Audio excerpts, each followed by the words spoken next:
nombre del Padre, del Hijo y del Espíritu Santo. Amén. Dios te salve María, llena eres de gracia, el Señor es contigo. Bendita tú eres entre todas las mujeres y bendito es el fruto de tu vientre, Jesús. Santa María, Madre de Dios, ruega por nosotros pecadores, ahora y en la hora de nuestra muerte. Amén. San José, ruega por nosotros. en nombre del Padre, del Hijo y del Espíritu Santo.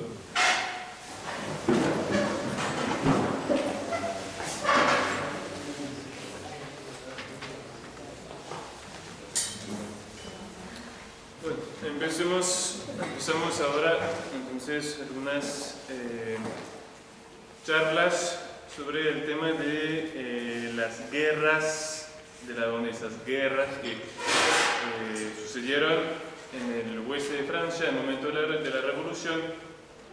Entonces, toda una región entera que se va a sublevar de manera armada, formando un verdadero ejército en contra de la revolución. ¿Por qué estudiar eso más allá de todo lo que es parte patrimonio de la Iglesia, por los católicos que se sublevan por su fe, por miles y miles de mártires que va a haber? Es específicamente por el enemigo contra el cual están luchando. Es la revolución con una R mayúscula. Y en ese sentido, es parte histórica del combate en el que estamos nosotros. Así, si vemos todo el proceso de revolución que estamos, de renacimiento del protestantismo, la Revolución Francesa es una etapa mucho más que local. La Revolución Francesa es como un arquetipo después de todas las revoluciones que van a ocurrir en todo el mundo, y que busca entonces en la revolución siempre a separar el hombre de Dios. El protestantismo es centrar la religión en el individuo, olvidándose de todo el objetivo de lo que Dios dio al hombre para salvarse. Por ejemplo, la Revolución Francesa y lo que lo van a imitar es a nivel social. Es construir una sociedad política, civil, sin Dios. Entonces, ¿y qué se va a atacar? Entonces, a lo que era lo que mantenía la unión, esa unión de lo político con Dios, que es la Iglesia. Y la Iglesia y el rey. Y entonces van a poner a todo eso, y nosotros estamos en la misma.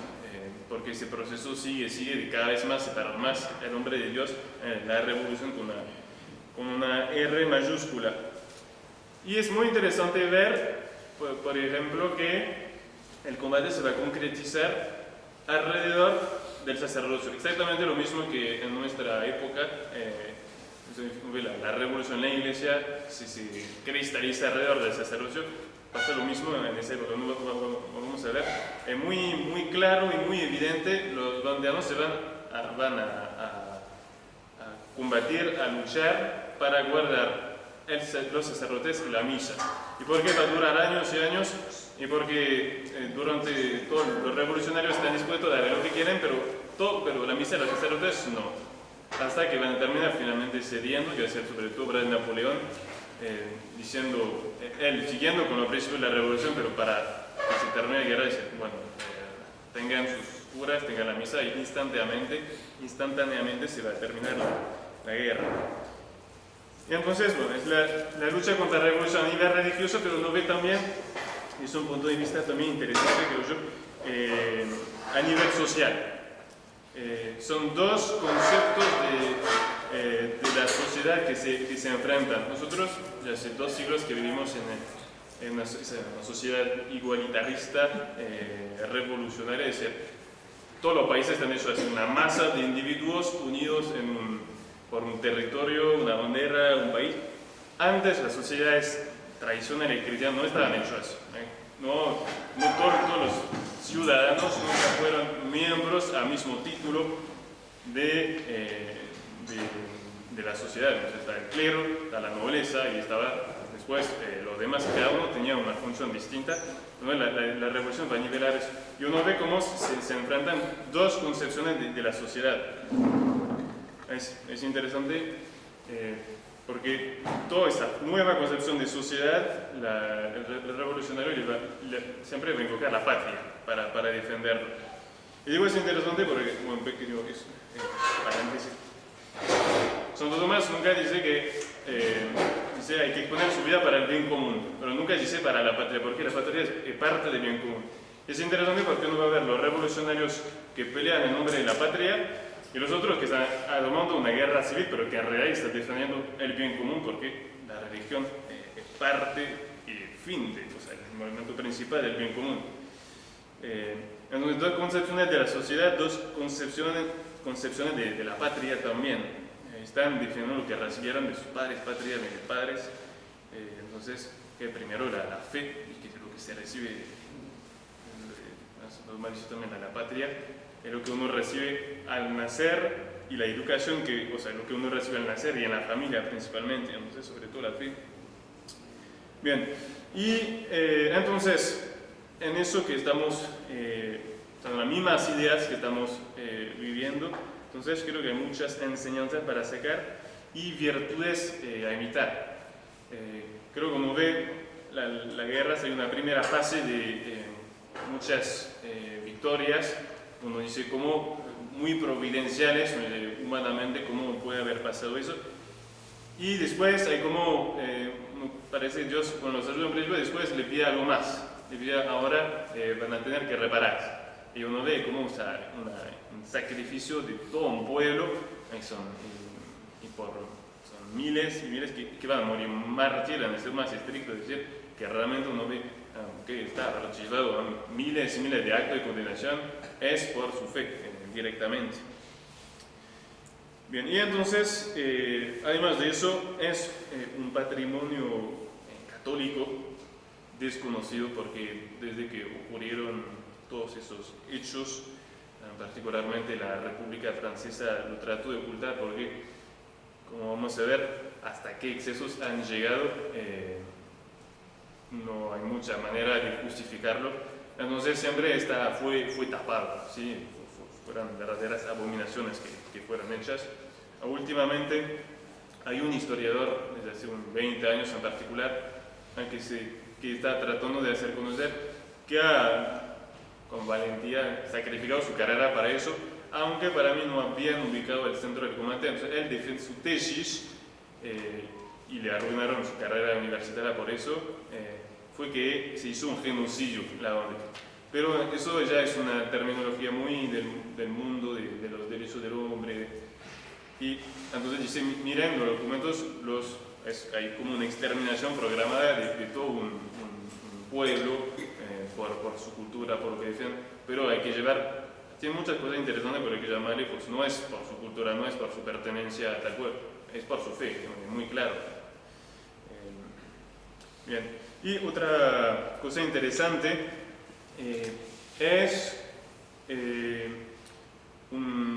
típicamente uno de esos eventos históricos que no se pueden entender sin la fe. De hecho, uno ve historiadores modernos, zurdos, que escriben sobre la ONU, no entienden, o sea, le encuentran vueltas, pero si uno no tiene fe, no puede entender lo que pasó. Es un buen ejemplo de historia cristiana, ¿no? El centro de la historia de nuestro Señor, y sin la fe uno no puede entender bien la historia. Antes de empezar propiamente dicho en la guerra, donde tenemos sí o sí que dar una vuelta un poco por un poco la historia de la revolución. Entonces, hasta la revolución, entonces, del fin del siglo V hasta en 1789, entonces, como le decía, la sociedad francesa y todas las sociedades de Europa están en un modelo muy distinto de a lo que estamos acostumbrados. Entonces, ahí está el rey que recibe su consagración de Dios, que es en la cumbre de la sociedad, que recibe esa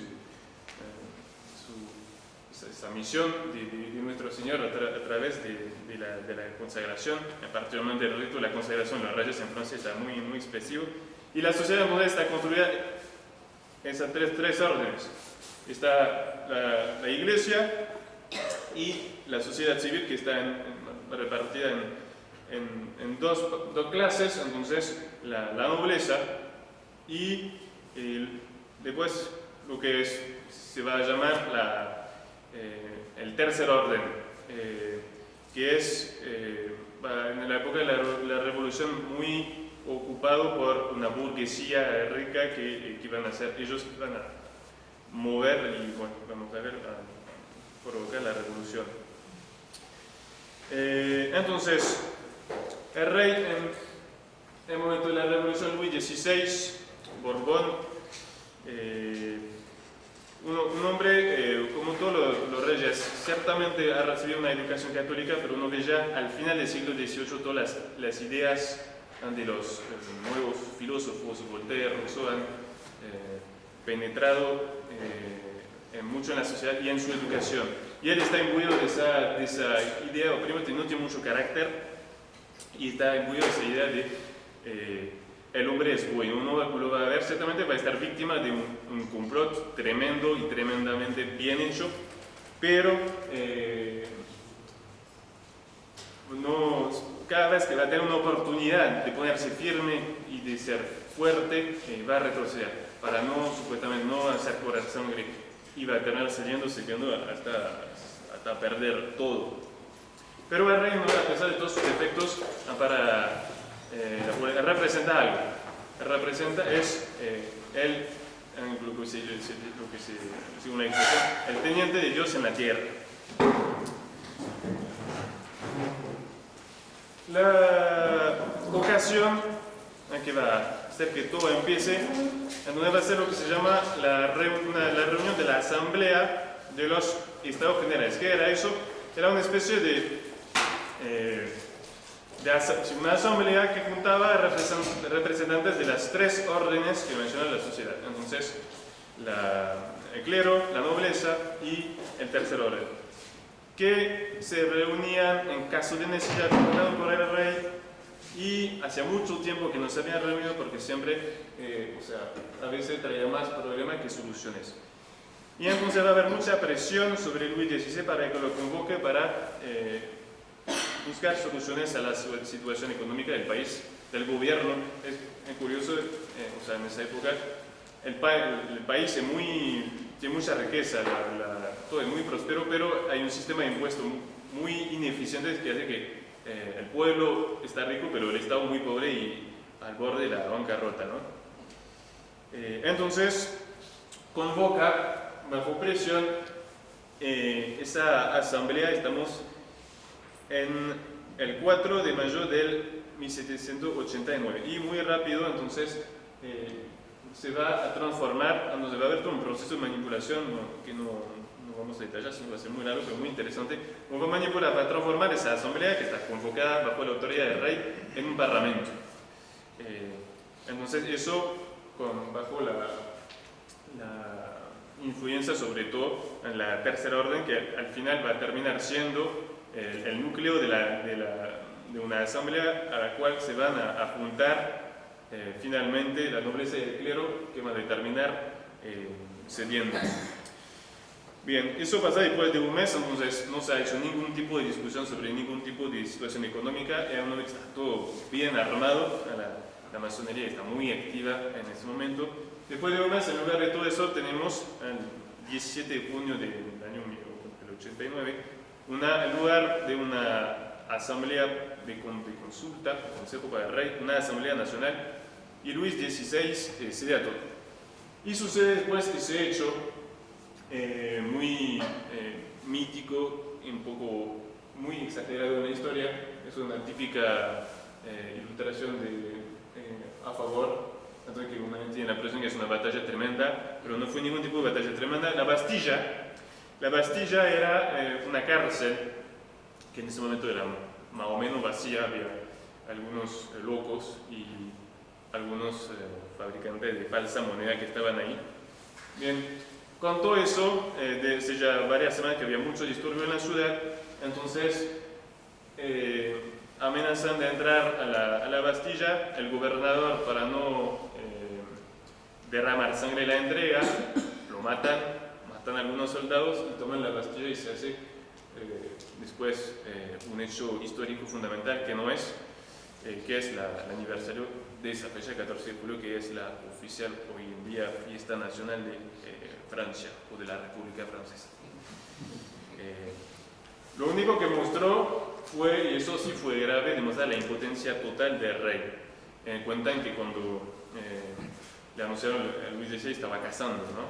En la bolsa, entonces le anunciaron qué pasó. Cuentan que le pregunta qué es, ¿es unos rebeldes? Y dice, no, y le dicen, no, es una revolución. No sé si es verdad, pero muestra un poco o sea, que no tenía la situación en mano. Bien, sigue a partir de eso el proceso. En agosto de ese mismo año la Asamblea vota un decreto muy importante que es de la abolición de todos los privilegios que tenía toda la nobleza como el clero. A partir de ahí ya tenemos esa sociedad igualitarista que conocemos, porque el clero tiene su privilegio y la nobleza, entonces, por ejemplo, exenciones de impuestos porque el noble se suponía que daba su sangre, el clero porque le daban bien a la iglesia. Entonces, ahora todos los ciudadanos, lo que sean, están todos iguales delante de la ley. Y se prepara una constitución con introducción los derechos del hombre.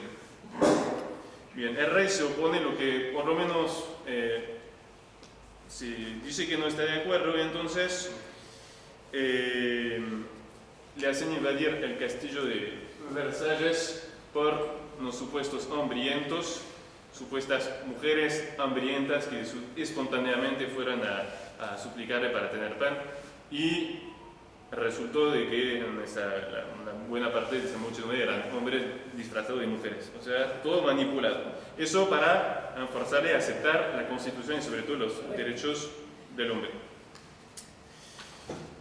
Pero entonces por ahora estamos con disturbios solamente políticos y el rey sigue siendo, tiene una autoridad muy disminuida, pero sigue existiendo con algo de autoridad y eso va a impedir que se desencadene la persecución. Entonces, antes de llegar a esa parte de persecución tenemos que dar una vuelta por lo que era la Vendée, entonces, en ese momento. Entonces, lo que se llama la Vendée, que es un término moderno, ¿no? En esta época no se llama la Vendée así, o sea, el gobierno le va a dar ese nombre. La Vendée es un río, corresponde a lo que más o menos eran dos provincias de la época, el Anjou y el Poitou. Es la parte que está en verde, entonces. Va a haber también sublevamientos católicos y realistas en Bretaña, entonces más al noroeste y en Normandía, pero nosotros nos vamos a concentrar sobre lo que es la Vendée, que es lo más interesante. Eso entonces es la zona que nos va a interesar. Era una región que era perfectamente fácil de usar para hacer una guerra de ese tipo. Si ven, las rutas que hay eran las únicas y no eran autopistas, eran rutas muy difícilmente practicables. Todo lo demás, campo, hay pocos ríos, pero suficiente para que la ruta que va a dar es el único puente. Entonces es finalmente muy fácil militarmente de controlar. Entonces hay que controlar los ríos, que muchas veces son pequeños ríos, a veces de tal vez menos de 1 metro de agua, pero cuando tiene que cruzar un ejército con cañones, artillería, va a ser para los revolucionarios una historia tremenda. Y entonces está en el medio el cruce de las dos rutas principales. Ahí justo mismo ahí me aparece, pero el nombre del pueblo que está ahí justo se llama Los Cuatro Caminos. Y entonces ahí va a ser como la cerradura del país. De hecho, todas las invasiones siempre van a llegar por ahí. Entonces, la zona que se va a sublevar se puede delimitar por todas las ciudades principales que están alrededor. Ahí también es interesante que, principalmente, a mayor parte los banderos van a ser gente de campo. Las ciudades grandes van a estar del lado republicano, revolucionario. Y al norte, entonces, Eso lo volveremos a ver porque va a tener un papel importante el río Loire, que es uno de los 4 principales ríos de Francia. Y entonces en la costa, entonces está la costa atlántica. Bien, eso entonces,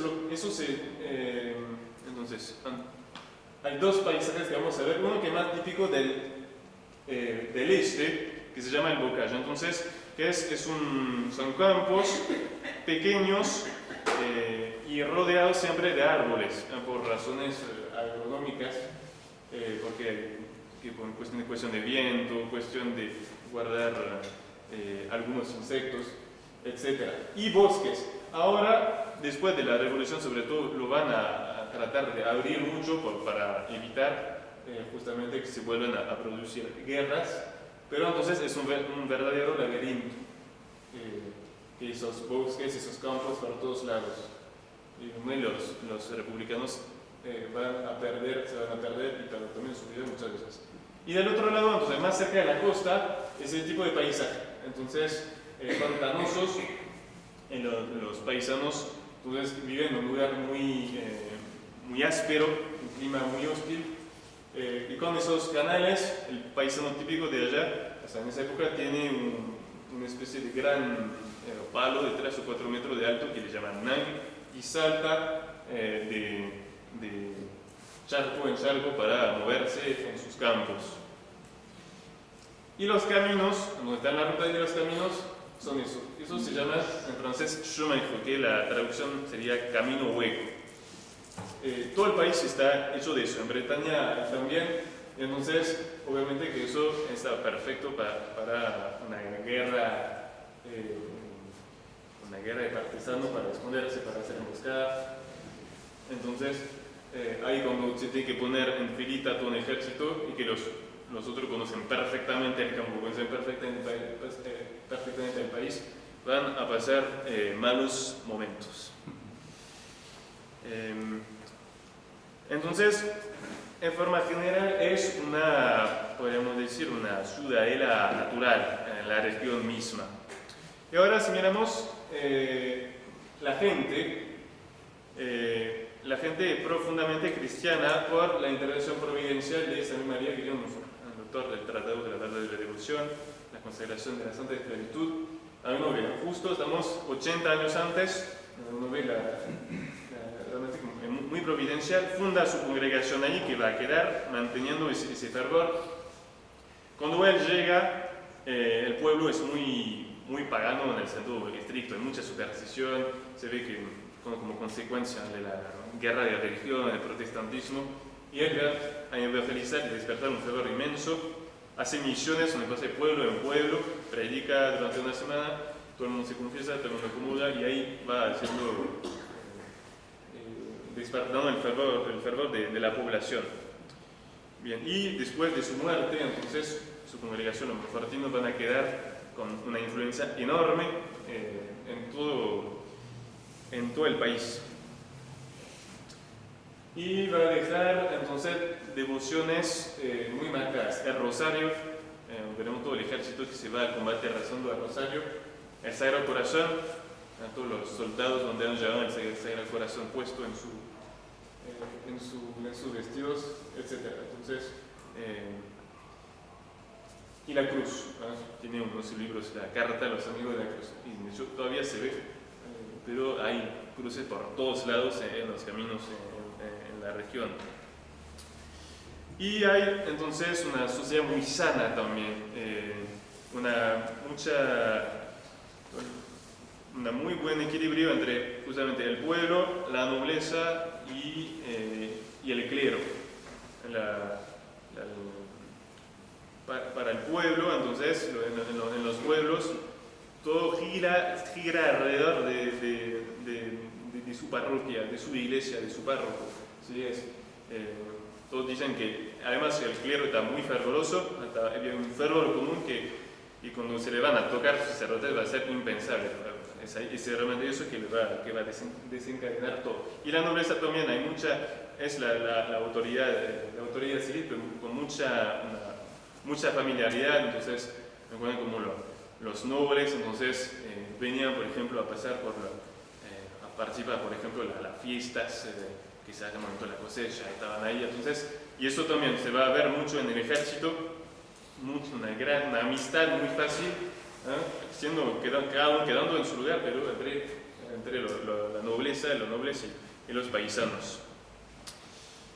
En un primer momento, entonces volviendo a la revolución, todos esos primeros disturbios civiles no van, y eso va a mostrar bien la causa, no provoca mucha emoción.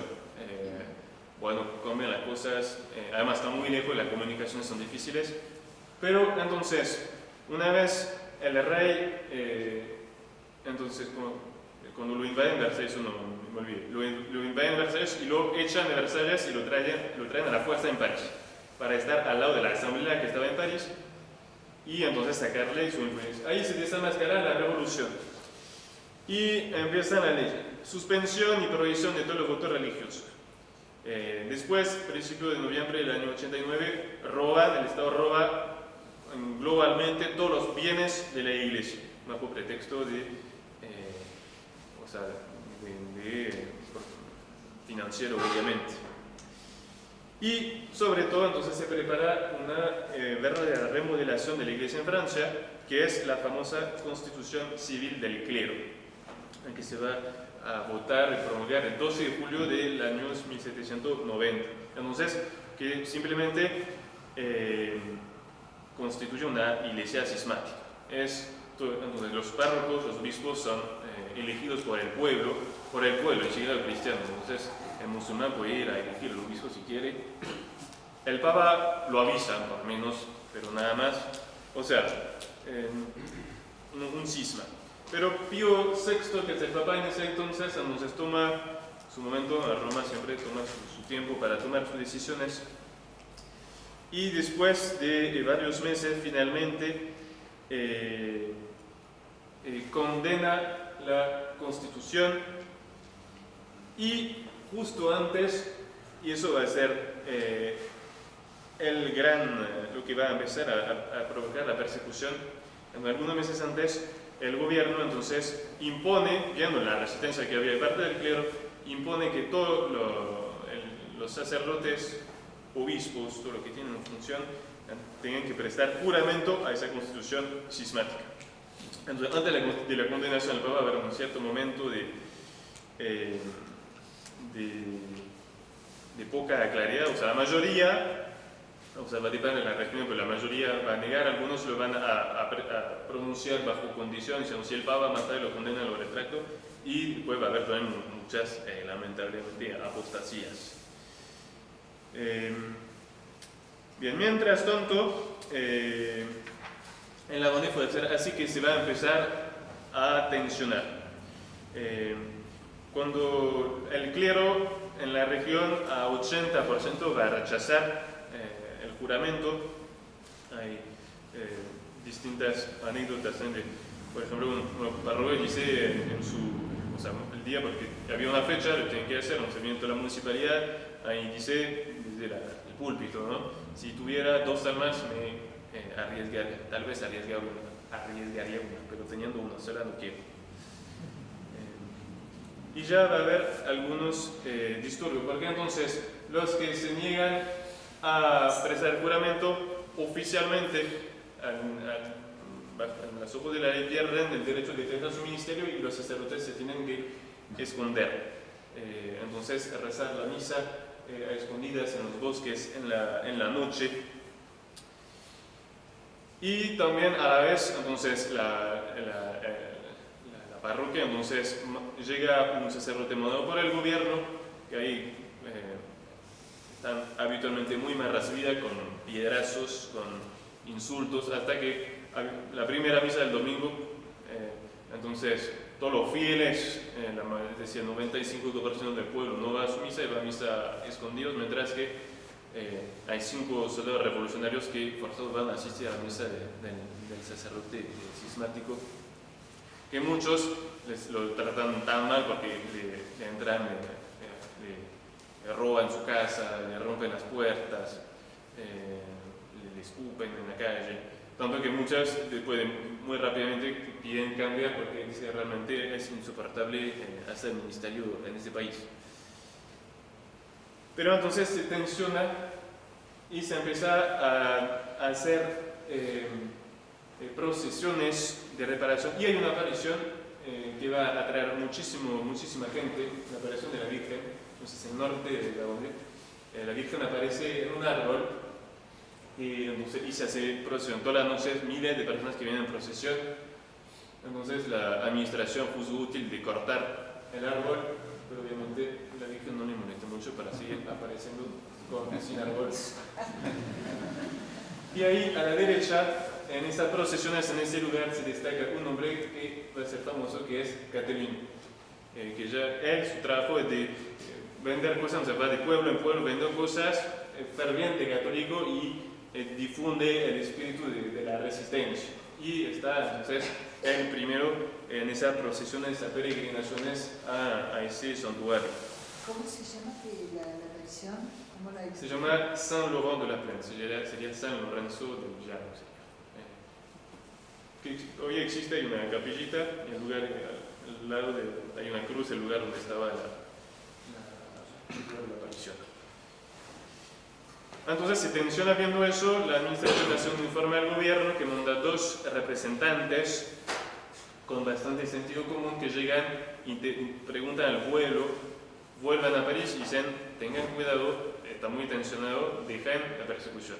Pero obviamente que no les emociona mucho y sigue cada vez más la persecución, y esa resistencia del pueblo provoca el efecto contrario, entonces incrementa la persecución y a la vez más tensión.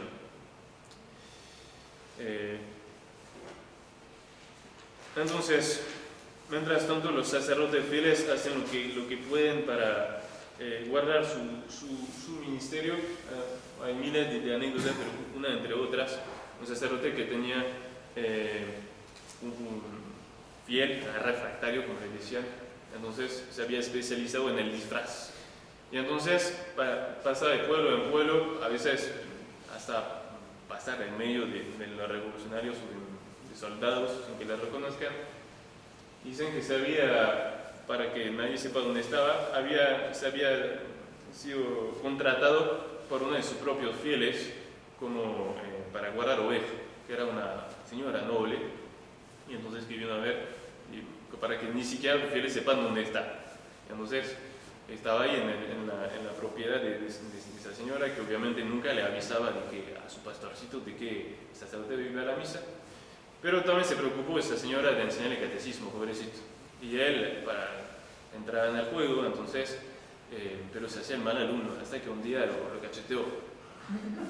Hasta que un día en la misa, que era estaba de noche, lo empieza a pensar que tal vez hay una cierta similitud, y entonces llega a la conclusión que son el mismo personaje. Voy a pedir 1000 disculpas al sacerdote por haberle cachetado y diciendo, bueno, usted tuvo un poco la culpa.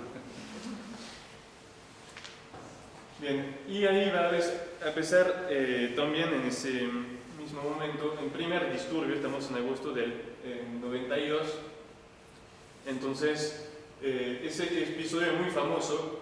Entonces en un pueblo, cuando llega el sacerdote cismático, entonces la población se levanta en armas solamente en ese pueblo para impedir que entre. Ahí van a ser aplastados por los soldados republicanos. Pero ahí está ese episodio. Entonces al final de la batalla está ese paisano delante de un calvario que está defendiendo para que no se acerquen los revolucionarios. Ahí hay un juego de palabras difícil de traducir, pero le dicen rendite, y le contestan que es con la misma palabra, devuelve mi Dios. O sea, podemos traducir, entregate, y contesta, entregame mi Dios.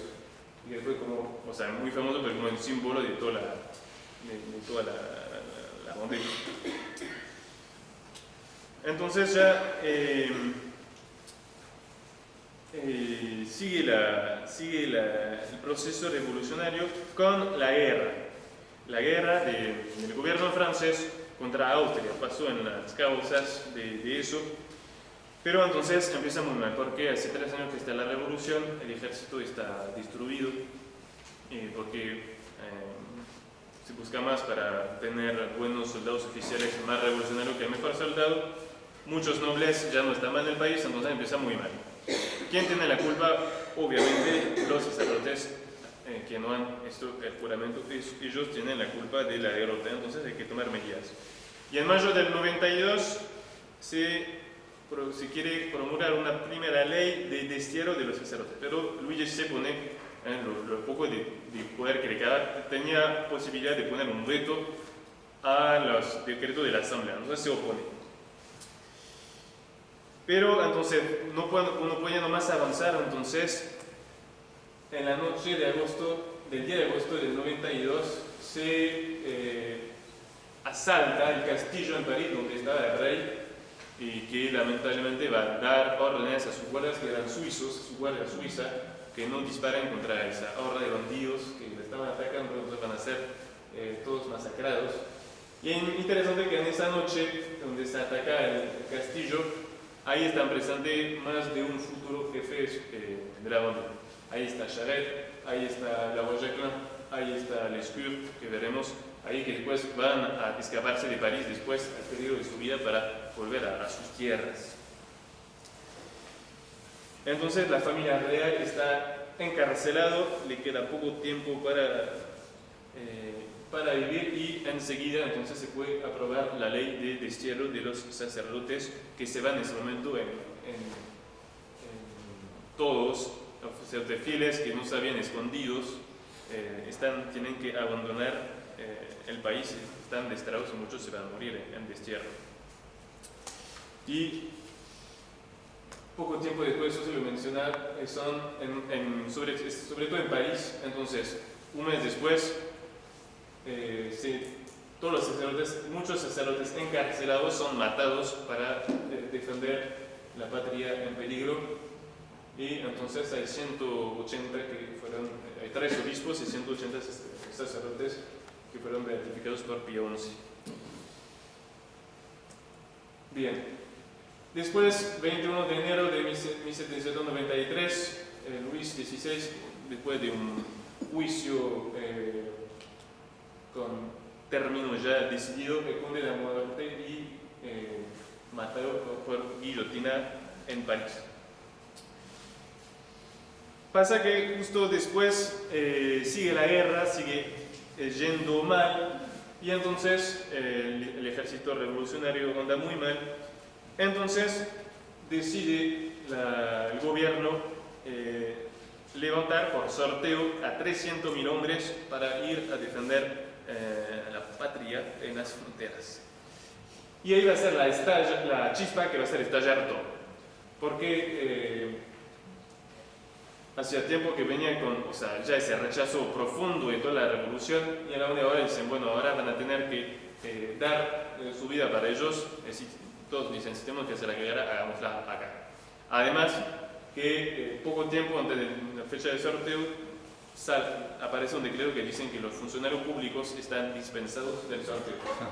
Entonces, el 12 de marzo de 1793, que era la fecha de sorteo en todas las ciudades, entonces los oficiales de la administración, entonces, están muy mal recibidos, hay muertos, hay disturbios graves, en ningún lugar se sortea nada, y termina entonces y los echan.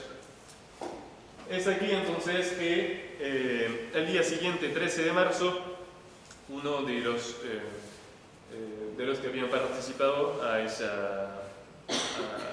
hecho de echar a los administradores, va a ver a su primo, que se llamaba Jacques Catolino, que está en su pueblo, entonces yo le hemos mencionado, y le cuenta con mucha orgullo lo que había hecho. Y Catolino, que es un hombre de mucho sentido común y prudencia, entiende, pero está muy lindo lo que han hecho, pero ahora tenemos que seguir porque si no, eso va a terminar muy mal. Nos da cuenta que está amasando pan, tiene 5 hijos, y entonces en su casa familiar dice, no, ahora tenemos si empezamos tenemos que terminar. Entonces busca su arma, ponerse el corazón en su vestido y buscar los 20 que van a ser sus 27 primeros soldados, que son todos habitantes de su pueblo, diciéndoles tenemos que seguir echando a los revolucionarios. Y dicen que a su mujer lo quiso retener y dice, ¿a dónde vas? Me vas a dejar solo, y le contesta, Dios para quien voy a combatir tendrá cuidado de vos y de la familia. Y se va, y entonces pasan de pueblo en pueblo, acá hay más gente. Al mismo tiempo pasa, eso es la más famosa, pero en otros lugares hay escenas similares, y atacan todas las ciudades de los alrededores para echar a las pequeños, no había ejército fijo todavía, pero todos los guardias nacionales o los soldados que podía haber. Entonces, hay que uno de los primeros combates a la derecha, donde ya tienen muy pocas armas, pero entonces el objetivo es sacarla del enemigo. Sacan los primeros cañones, y ahí entonces en el camino de los primeros combates encuentran un calvario, entonces Caterina se pone todo el mundo de rodillas. Estamos en marzo, entonces estamos en tiempo de pasión, y hace cantar el Vexila Rachis, que es el himno de la víspera del tiempo de pasión, que va a quedar como un himno muy simbólico de la bondad. Entonces un himno en honor a la cruz. Y al mismo tiempo, ese mismo día, otro empieza que los dos tropas se van a juntar, que es Stoffle. Stoffle viene de Lorena, entonces totalmente al este de Francia, y está aquí porque es guardabosque de un noble ahí. Y entonces lo van a buscar porque, bueno, saben manejar armas, entonces los paisanos lo van a buscar, y él sin dudar toma la cabeza del movimiento, y escuchando los disparos que se hacen con la tropa de Caterina, se juntan a ellos, y los dos juntos van a tomar lo que era la ciudad central de la moneda, ahí está, que es Cholet. Cholet, entonces, que era, podemos decir, la capital, y que va a quedar en manos de los rondeanos durante muchos meses, hasta octubre de ese mismo año, del 93. Entonces, esa parte que se ha derrotado es esa primera zona que se va a incendiar. Entonces, se llama Limoges. Ahí hay entonces, algunos, entonces los republicanos están echados por todos lados, pero algunos bandeanos están hechos presos. Ahí hay una anécdota linda, entonces dos soldados bandeanos hechos presos, y entonces inmediatamente lo condenan a muerte, y entonces el oficial republicano le pide, ¿tienen algún favor a pedir antes de morir? Y piensan y dicen, sí, tenemos un favor, si no pueden fusilar bala por bala y uno por uno, para que tengan más para sufrir para nuestro Señor. Y ahí después los matan. Entonces han tomado armas, han tomado cañones, entre otras un cañón que en español tiene un nombre que suena curioso, se llama María Juana, pero que va a ser como el cañón como simbólico. Dicen que no hacía mucho daño, pero hacía mucho ruido, y era como lo que daba suerte al ejército. Y hay dos nobles, son los dos primeros nobles que van a empezar. Es muy interesante ver, porque después siempre fue la teoría de son los nobles que armaron una conspiración, y no ve que los dos primeros no son nobles, que son los dos que serán espontáneamente. Todos los nobles no son los dos, porque todos dos son soldados, oficiales, tienen experiencia de guerra, es una locura. Entonces dicen, no hagamos eso, no sirve de nada. Entonces, en ambos casos los nobles son sus paisanos en sus ciudades, que lo van a buscar en sus castillos diciendo, vengan y tomen la cabeza de nuestro ejército, necesitamos a alguien para mandarnos.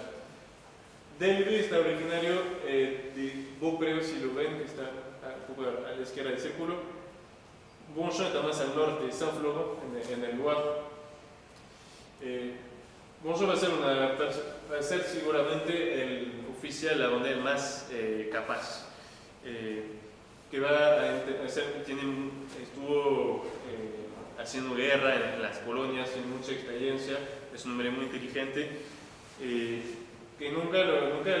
tampoco va a buscar tener poder y mandar, entonces no va a ser general jefe, pero seguramente era que venía las cosas con más claridad, es decir, él se entera muy rápido de que si quieren que se pueda vencer, la única solución es formar un ejército de élite que sean como soldados profesionales para empezar a buscar atacar lugares estratégicos a nivel nacional y no solamente contentarse de paisanos que en el momento llevan las armas y después abandonan todo. Y bueno, la historia le va a dar razón. Y él bien acaba de tener hijo.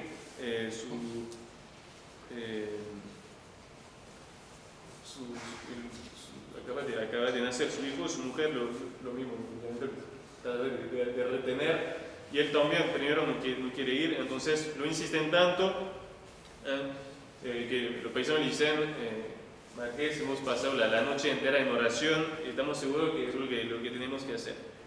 Y entonces, bueno, se asegura de la fuerza de sus intenciones, están decididos a luchar, si hace falta hacer la muerte para Dios, para nuestro Señor, para el Rey. Sí, estamos decididos, prometemos. Entonces acepta y sigue. Y pasa una escena parecida con Delbé. Entonces, él muy rápido va a tratar de formarse su ejército, hasta le va a dar un uniforme, un traje azul, que van a ser, de hecho, el cuerpo de élite del ejército. Delbé inmediatamente con su tropa se va a juntar con los dos primeros. Y Delbé, Catulino sobre los tres primeros van a formar un ejército que le va a dar el nombre de Gran Ejército Católico y Real.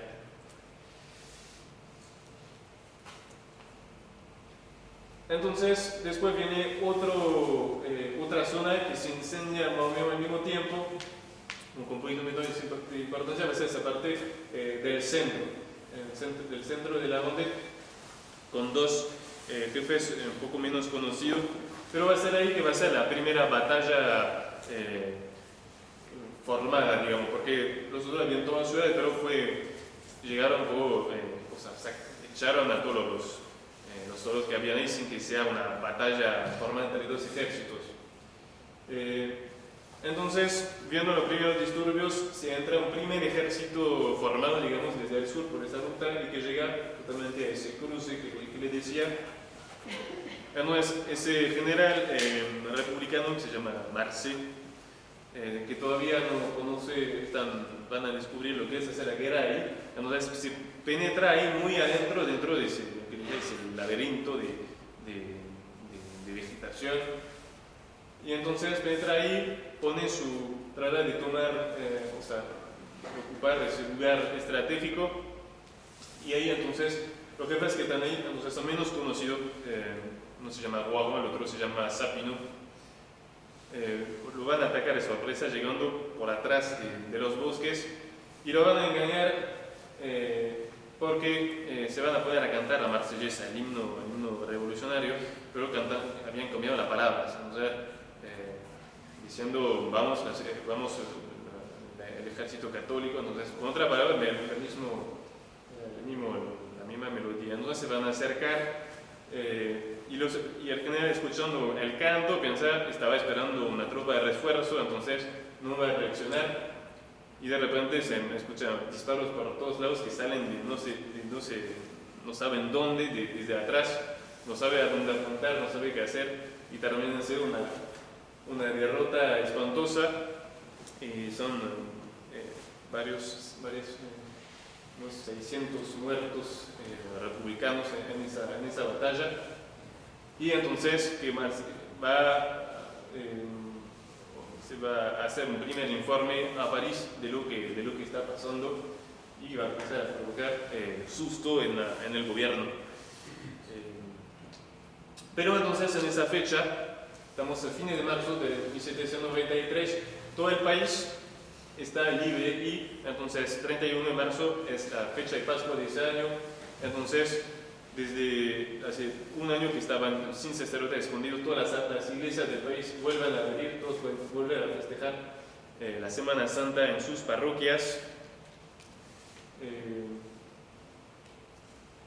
Entonces el país está por ahora libre, pero obviamente entiende rápido el gobierno que no se trata de una guerrilla local, es una verdadera guerra. Entonces se hace un primer plan militar para aplastar los rebeldes, y con un primer decreto de condena a muerte de cualquier condenado encontrado con las armas en la mano.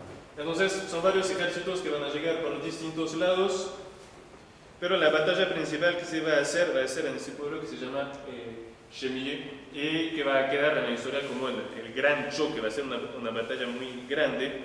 Entonces se van a separar en tres ejércitos, los condenan para cada uno atacar a un ejército, pero el grueso va a estar ahí, tradicionalmente va a ser Delve y Caterino. No sé si se ve muy bien, pero entonces los banderos ya están en el pueblo, y entonces ahí llega desde arriba el ejército. Es una batalla que va a durar 9 horas casi, con varias veces los republicanos van a llegar a entrar al pueblo, varias veces lo van a echar. Entonces está muy indeciso, hasta que había una tropa de prisioneros republicanos que estaban atrás del ejército bandeano, atados 2 por 2, y entonces van a intentar, aprovechando del desorden en la batalla, de volver a juntarse con sus compañeros. Pasa que ese movimiento, ya estamos 8 o 9 de la noche, donde hay oscuridad, los republicanos viendo eso se imaginan que está llegando nuevos refuerzos, y entonces pasa exactamente lo contrario. Entonces, sin que sea una derrota absoluta, pero el general republicano manda que se retiren, y entonces el terreno queda en manos de los bandeanos. Hay una batalla grande, hay 1.300 muertos republicanos, 600 bandeanos, y después de horas y horas de batalla, entonces los espíritus son muy excitados, y entonces quedan esos famosos prisioneros republicanos, se ven atrás, y entonces bajo el golpe de la ira, entonces los condenados lo quieren, ya están hablando de ejecutarlos. Y entonces Delve, que vemos aquí, donde estamos en el portón de la iglesia parroquial, que todavía existe, que es una iglesia, entonces trata de calmarlos, diciendo no se puede, no es cristiano, tenemos que perdonar. Y entonces viendo que no logra convencerlos y calmarlos, entonces dice, de rodillas todo. Entonces sienten, no pueden de rodillas, y dice, bueno, empecemos a rezar, recemos el Padre Nuestro. Empiezan a rezar el Padre Nuestro hasta llegar, perdonarnos nuestras deudas como perdonamos a nuestros deudores. Ahí dice, paren. Están mintiendo a ellos, ustedes están diciendo que pidiendo a Dios que le va a perdonar como ustedes perdonan a sus enemigos, pero no es lo que están haciendo. Y ahí entienden lo que le está diciendo, y le salvan la vida a todos los prisioneros. Entonces, una victoria, pero no tan, finalmente, no tan grande, y sobre todo los dos otros, que era Bronchon y Stofflet, que cada uno había encarado otro ejercicio, cada uno de los dos están vencidos. Así que estamos después de un mes del inicio de la guerra, y la situación ya es crítica. No hay más municiones, y el que va a salvar todo es un nuevo jefe que llega en esta fecha, 13 de abril de ese año, Henri de la Roche-Jacquelin. Tiene 20 años, acaba de llegar desde París, donde estaba en el asalto del Castillo Real, y él entonces llega ahí y va a ver a los oficiales bandeanos para proponer sus servicios, que estamos el día después de esta batalla, dice, mira, está todo muy complicado, lo mejor, nosotros ya estamos comprometidos, pero no te metas, porque va a terminar con nosotros, está todo muy bien. Vuelve a su castillo decepcionado, y al día siguiente a la mañana todos los paisanos de los pueblos de los alrededores lo vienen a ver y dicen, le piden, por favor, tome el mando del ejército. Entonces él se niega diciendo, es una locura, hasta que su padre, lo hablaremos en otra ocasión, pero su padre seguía haciendo la guerra para guerra en las colonias, entonces era un hombre muy valiente, hasta que un paisano le echa en cara y dice, como si tuviera miedo, dice, si su padre estuviera acá, él no tuviera miedo, lo haría. Entonces, a ese desafío dice, bueno, si es así, vamos, y tiene esa famosa frase, dice, si, bajo el francés, si avanzo, síganme, si retrocedo, mátenme, si muero, venganme.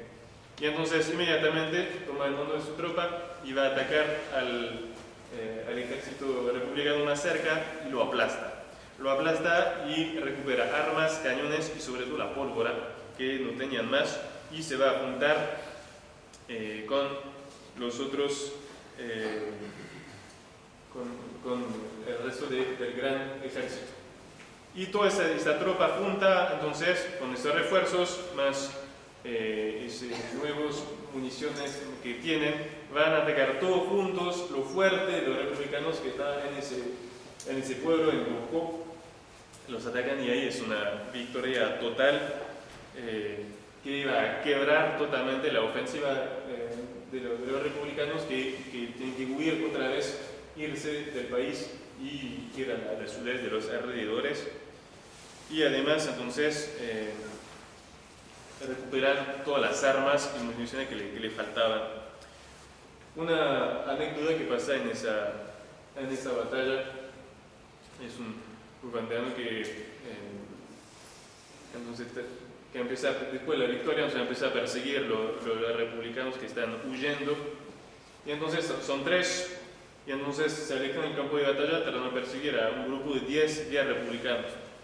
Entonces que los republicanos van más rápido, lo pierden de vista a los que están persiguiendo y se esconden los 3 en uno de esos caminos huecos, ¿no? Se esconden atrás y miren lo que vamos a hacer. Entonces se esconden detrás de los árboles, no tienen más municiones, acaban de gastar todas sus balas y entonces empiezan a amenazar gritando desde detrás de los árboles, devuélvanos sus armas, si no los matamos enseguida. Nosotros no lo ven, entonces tiran sus armas, nosotros no teníamos absolutamente nada, entonces recuperan todo y entonces los llevan a todos presos. Termina esa victoria y ahí viene lo que va a ser siempre el gran problema de los ugandeanos. Entonces otra vez han quebrado, han echado el enemigo, entonces cada uno vuelve a su pueblo, a su casa, para seguir los trabajos de los campos. Uno no puede estar todo el tiempo hacia la guerra, tiene que crecer, hay que cuidar los campos. Y entonces se disuelve el ejército.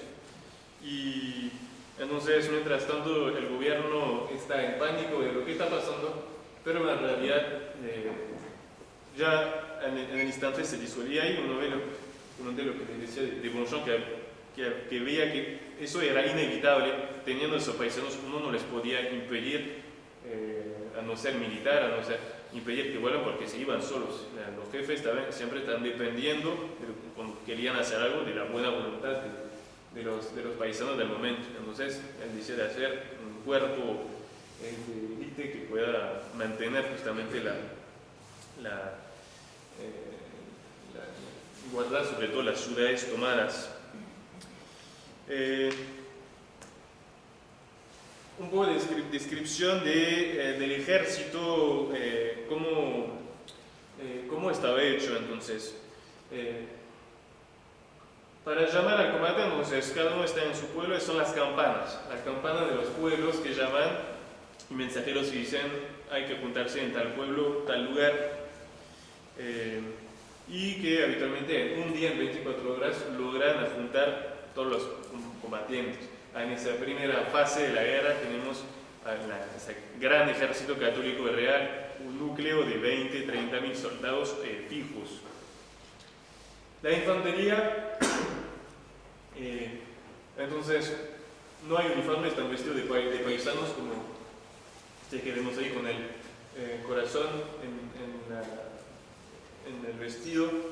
El rosario muchas veces, cuando van al combate, dicen era más una procesión que un ejército en marcha, rezando juntos el rosario. Las armas que tienen, entonces, en principio tienen algunos escopetas de caza que lo que tienen traen y dicen que los generales republicanos dicen en sus informes que el soldado rondeano maneja su escopeta con una precisión tremenda. Si no, son herramientas agrícolas, ¿no? ¿Cómo se llama? Para cortar la excesión. Eso. Entonces, que ponen al revés, en la punta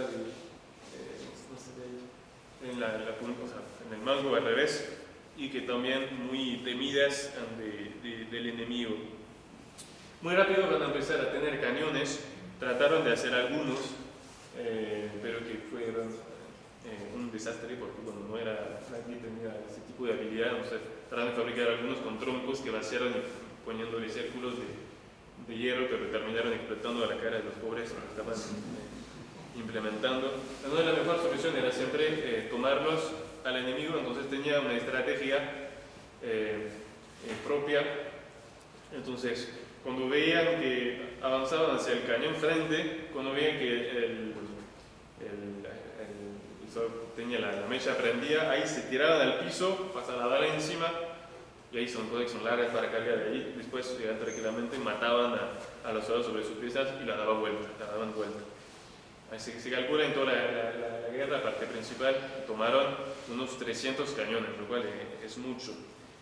Y tanto que se cuenta también que algún día un oficial rondeano, no sé de quién, escribió una cartita al ministro de la guerra diciendo: ya tenemos suficiente cañón, por favor no nos manden más.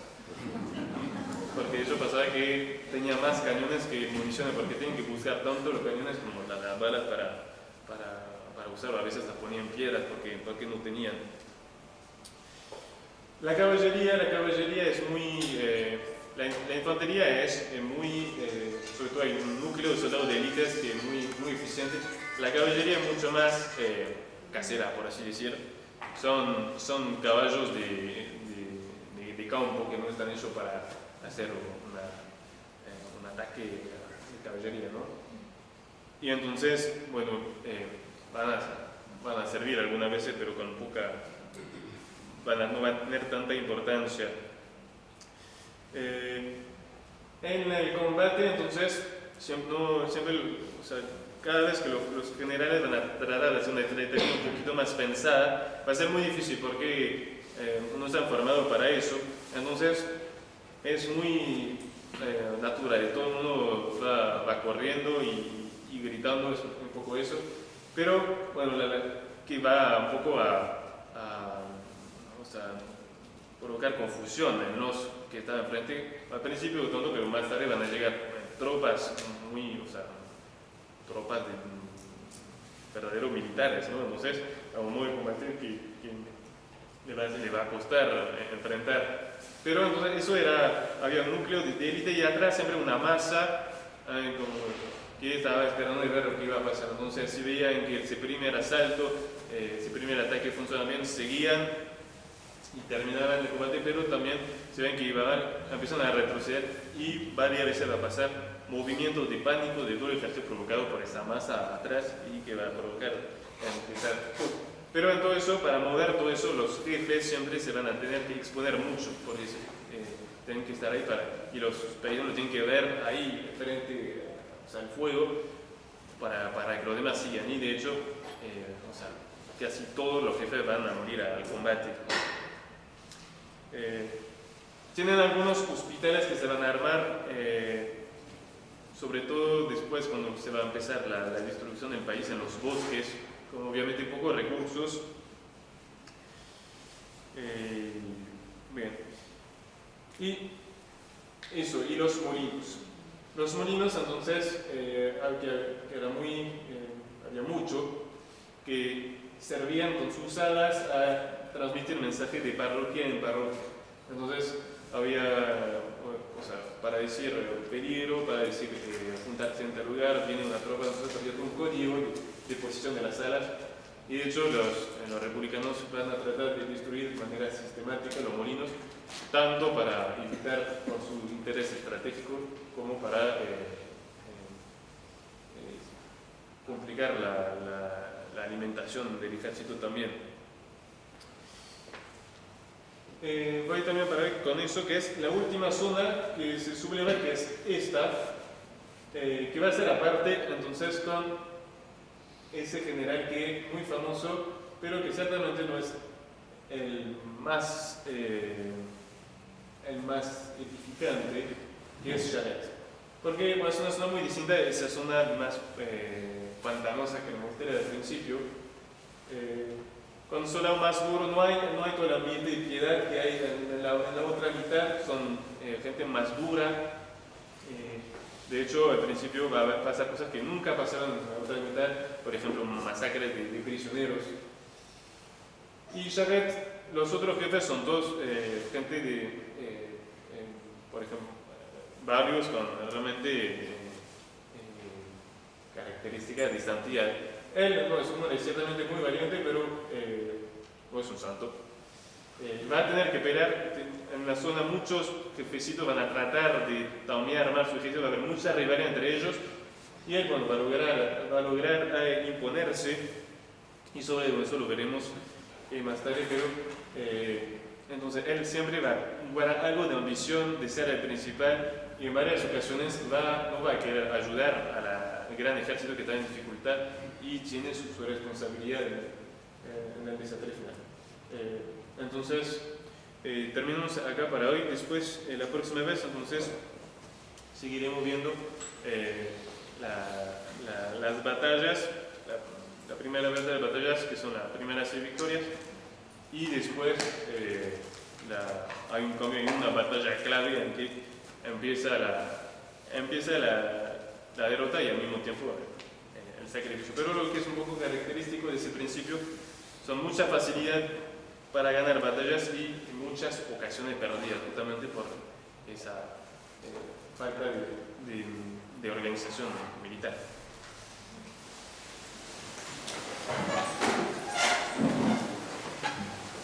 En el nombre del Padre, del Hijo y del Espíritu Santo. Amén.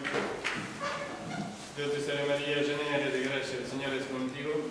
Bendita tú eres entre todas las mujeres y bendito es el fruto de tu vientre Jesús. Santa María, Madre de Dios,